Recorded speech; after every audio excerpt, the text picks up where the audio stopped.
everyone. I thought I'd quickly run through how I set up the lid of my box and also the label so that you can get a feel for how to clip the papers into the box template. As you can see on the side, I have all of my template pieces with the different pieces of digital paper in the different slots. And I'm going to go through those. The paper pack I'm using here is from Sugar Plum Paperie. It's called Now and Then. So to click in a paper, if you don't know how to do so, when you pull a paper in, it will come in full size. This one, I actually used the shift key and shrunk the corners so that I could get more of the pattern to show up on my box. And then I positioned it directly above the piece that I wanted it to be clipped onto, and then held the Alt button, and you get the little down arrow, and then it conforms to that shape. So I put the flower piece in here. This brown piece is the shadow.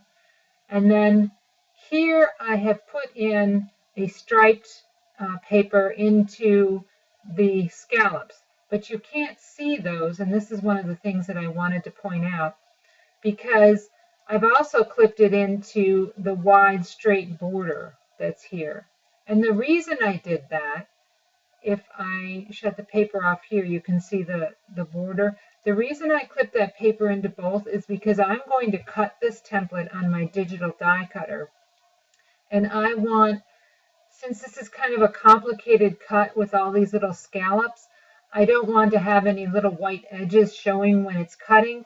So by putting this same paper in both of them, I won't have to worry about the white edges, because the area that's filled is actually bigger than what the scallops are. So it'll go ahead and cut the scallops and you won't have to worry about white edges. It kind of gives you bleed for it.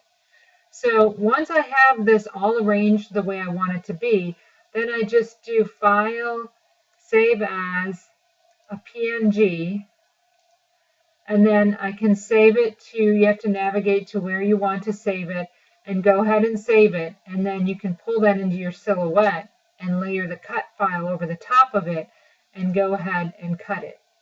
I also wanted to quickly show you the label that I made. It's using the label template that comes with the Cupcake box cutter cut file, and instead of using type, I've actually used a stamp from my brushes, from my Labels and Stamps, Vintage Labels stamp kit. I think it's number 6.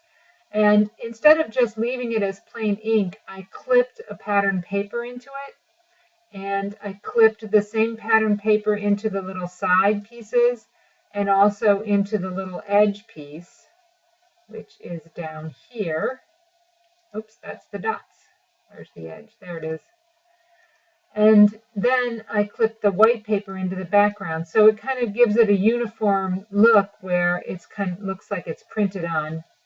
And then I clipped a paper into the little dotted line. You can also recover it, but this way it's really identical to color-wise to the other pieces. And then the same as before, I clipped the papers into the various spots that I wanted them. Exactly the same. I would save it as a PNG.